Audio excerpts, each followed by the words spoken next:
April 1945. Deep inside a salt mine at Merkers, US troops broke through sealed doors and froze in disbelief. Before them lay mountains of gold bars, coins, and jewels, the hidden fortune of the Third Reich. But this was only the beginning. For years, Nazi Germany had plundered nations and victims alike, moving their wealth through secret channels. And when the war ended, one question haunted the Allies: who really owned this gold, and where should it go? Nazi Germany's hunger for gold began before the war even started. In March 1938, when Germany annexed Austria, officials moved quickly to seize the Austrian National Bank's reserves. Roughly 100 tons of gold were transferred to the Reichsbank in Berlin. Less than a year later, in March 1939, Hitler's troops occupied what remained of Czechoslovakia. The Czech National Bank was forced to hand over its gold deposits, more than 26 tons. Much of it transferred through accounts in the Bank of England, sparking controversy that would resurface decades later. As the war expanded, the Reichsbank under Walter Funk became the clearinghouse for stolen reserves. Gold from Poland, Belgium, the Netherlands, and others were seized, melted, and re-stamped to hide its origins. By mid-war, Germany controlled hundreds of millions of dollars in looted wealth. Neutral nations played a vital role in this laundering process. Switzerland, with its powerful banking sector, became the main hub. The Swiss National Bank accepted gold directly from the Reichsbank, often without asking questions about its origin. Between 1939 and 1945, Swiss banks received more than 300 million Swiss francs worth of looted gold. Some of it was later sold on to Portugal, which provided Germany with vital tungsten ore for weapons production. Sweden supplied iron and ball bearings, often paid for with Reichsbank gold. Turkey too became part of this network, trading chrome ore essential for German industry.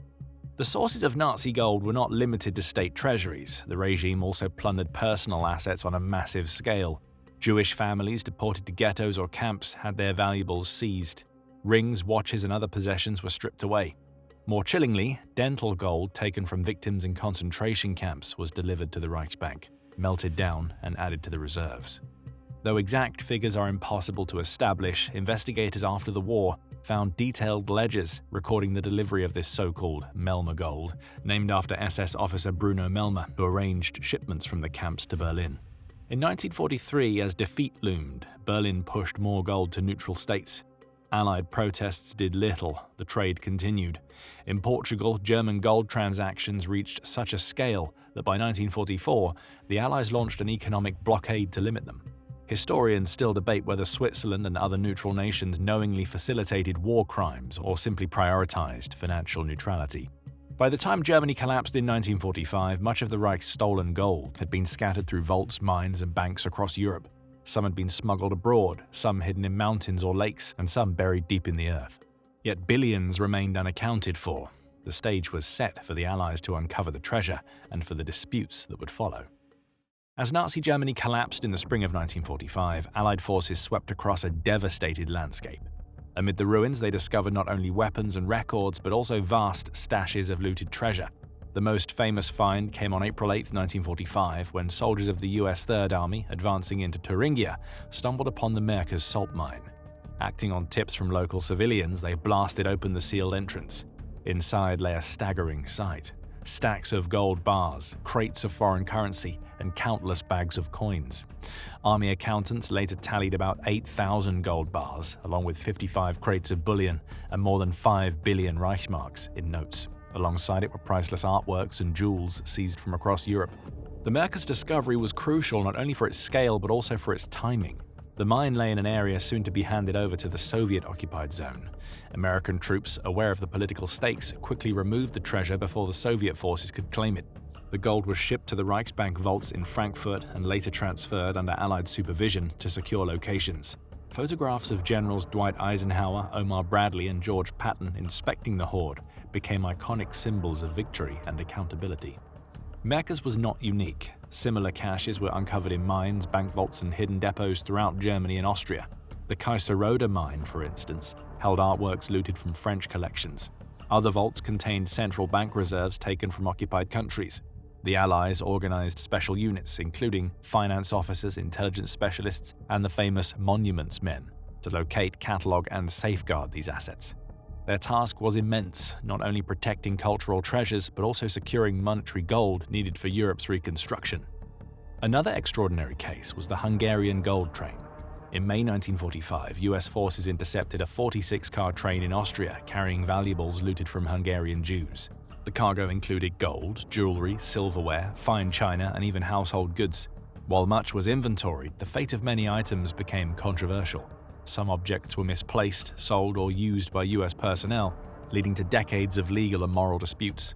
The incident highlighted the chaotic nature of wartime seizures and the difficulty of managing property stolen from private victims rather than states.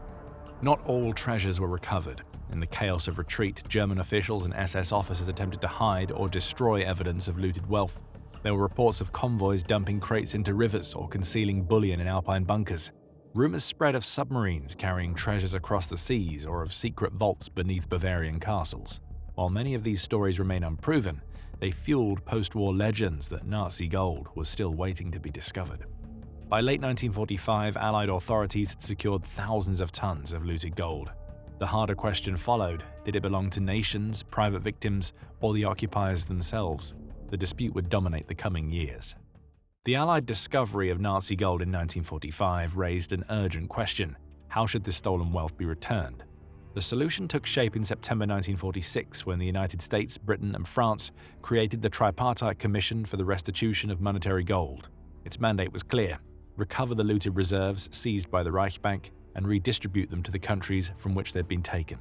The commission worked from a base in Brussels, processing claims from nations whose central banks had been stripped of reserves. Poland, Belgium, the Netherlands, Greece, and others filed detailed requests, supported by pre-war account books and witness statements. Each claim was reviewed by Allied finance experts who cross-checked the recovered bullion against Reichsbank records. But the task was overwhelming. The gold had been melted, re-stamped, and mixed with legitimate reserves, making precise identification almost impossible. To manage this, the Commission adopted a principle of proportional restitution. Instead of tracing individual bars to their origins, it pooled recovered gold and allocated shares to claimant nations based on documented losses. In theory, this provided a fair settlement. No state recovered its full loss. On average, nations received about 65% of pre-war reserves, a compromise that bred resentment. The problem was even greater for individual victims. While the Tripartite Commission handled state claims, the issue of personal assets, from jewelry to Melma gold delivered from concentration camps, proved far more complex. Governments often absorbed these claims into their national settlements, leaving survivors and their heirs with little or no restitution. By the 1950s, as Cold War priorities shifted, pressure for individual compensation faded into the background. Many looted families never saw their possessions returned.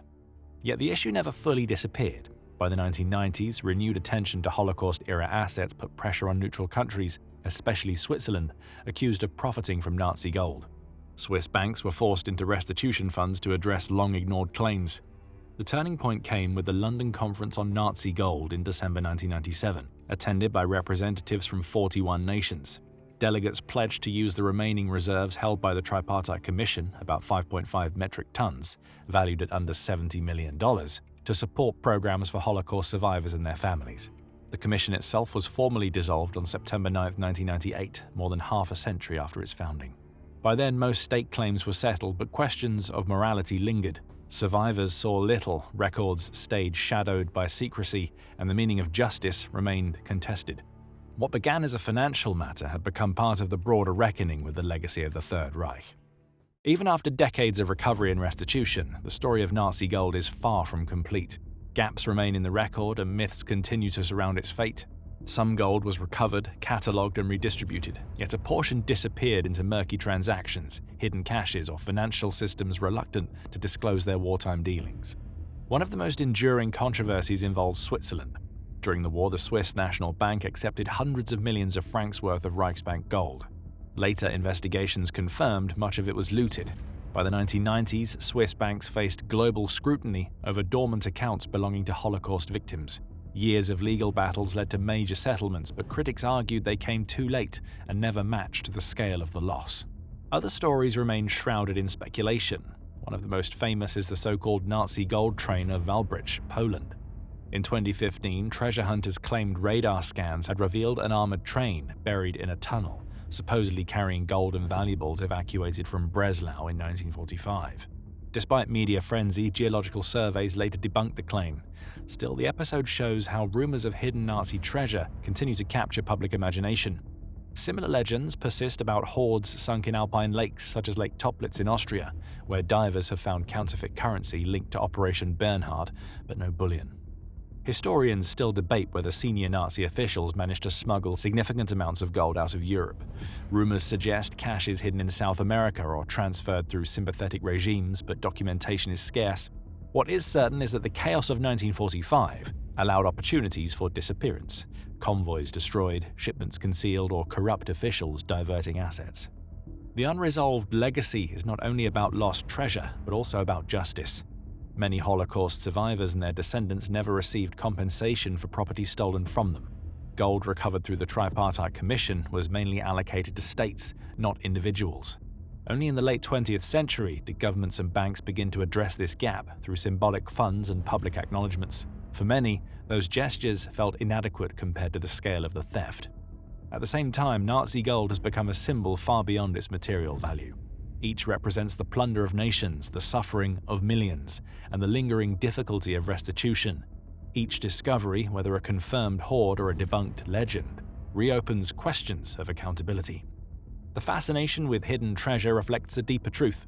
The wounds of the war are not easily healed, and gold remains a powerful reminder of both greed and justice. By the late 20th century, most known Nazi gold had been returned or redistributed. Still, missing gold, secret dealings, and unfulfilled restitution kept the story unfinished. That's the story of Nazi gold, but the mystery doesn't end here. Watch what happened to Hitler's money after World War II and find out how his personal fortune disappeared. If you enjoyed this video, give it a like, subscribe, and hit the bell for more World War II stories from History Inside. Thanks for watching, and we'll see you in the next one.